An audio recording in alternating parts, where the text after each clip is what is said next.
The forest is quiet but not silent. Dry leaves crunch under bare feet. Bows are drawn, eyes sharpen. In the trees ahead, movement flickers fast, alert, watching back. The Hadzabe know it's not just a hunt. It's a battle of instinctsman versus baboon. Today they're after the cleverest prey in the bush. And the stakes are higher than ever among the thorny bushes and scattered baobab trees of northern Tanzania. The Hadzabe hunters move with purpose. Their bodies lean, their steps silent.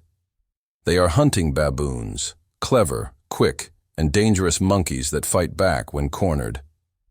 Unlike smaller prey, baboons don't freeze in fear. They scream, scatter, and sometimes charge. That's why this hunt demands more than aim. It demands courage. The Hadzabe don't farm, they don't raise cattle. Their life depends on the land, on the bow, on the hunt.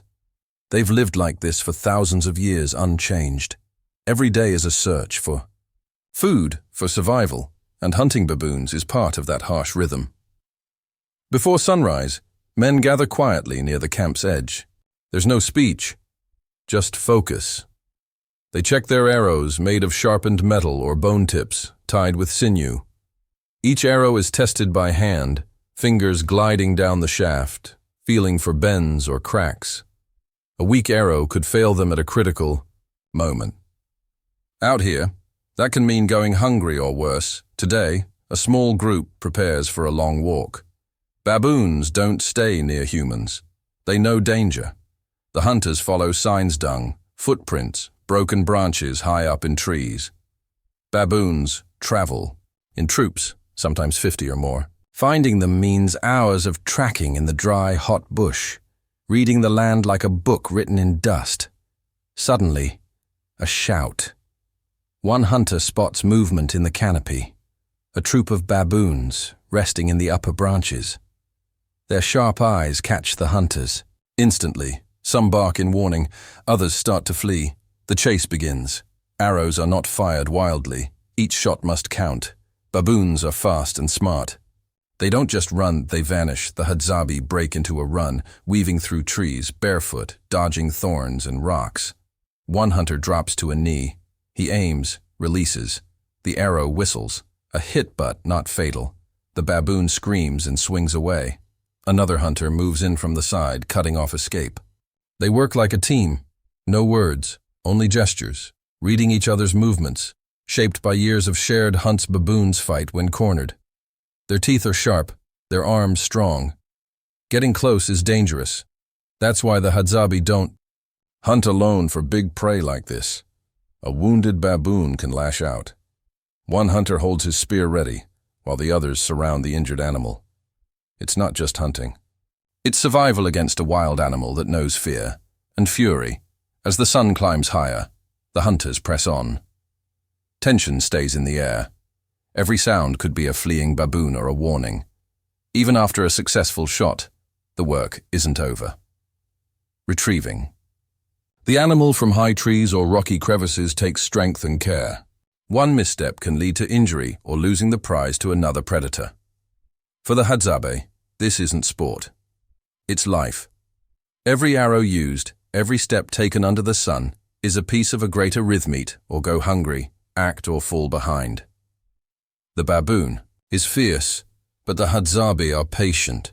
They've hunted this land for generations, and they know it's not the strongest or the fastest who survives. It's the one who never gives up. The trail is long. The baboons don't stay still. After the first encounter, the troop has split. Some vanished into deep bush, others higher into the rocky cliffs. The Hadzabe don't stop. Their feet are tough, their breath steady. Hunting is not a quick task. It's hours of silence, sudden bursts of action, then silence again.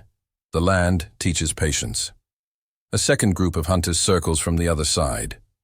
They've picked up the trail-fresh tracks, a broken twig, the faint smell of animal sweat on the breeze. This is how the Hadzabe read the wild. No GPS, no maps, just sharp eyes and instinct sharpened from childhood. Another baboon is spotted, this one alone. likely a young male separated in the chaos. He's nervous, darting from tree to tree, never stopping. One hunter crouches behind a thick bush, bow raised. He waits. The wind must be right. Any wrong move, and the baboon will vanish again.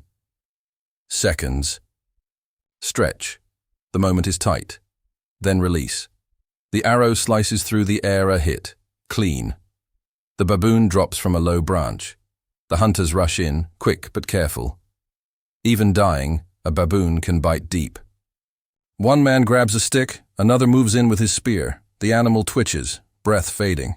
They whisper a word: respect. This isn't joy, it's necessity. The Hadzabe honor their prey. They don't waste. Every part of the animal will be used, now. The journey changes. The hunters carry their prize back. Tied with vines, slung over the shoulder. It's heavy, but it's victory. The others regroup. The hunt took most of the day. The sun now leans west. Long shadows stretch across the dry ground. Back in the camp, smoke rises from the fire. Women and children wait. The sight of the returning hunters draws quiet excitement. Not cheering, just knowing looks. Food has come. Not every hunt ends this way. Some days they return empty-handed. But today, the bush gave something back. The baboon will be shared.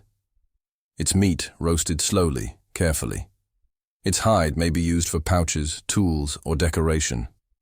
The Hadzabe waste nothing. Every piece of the animal matters, just like every arrow, every step, every moment of the hunt. As the fire crackles, stories begin. Not loud stories, quiet words, short phrases, gestures that carry memory. The young ones listen. They're learning.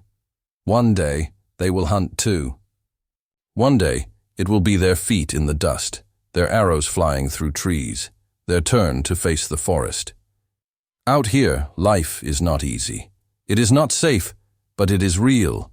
The Hadzabe live by the bow, by the silence between steps, by the eyes watching from the trees. The baboon is not just an animal. It is a test of aim, of courage, of will, and in the world of the Hadzabe, only those who respect the hunt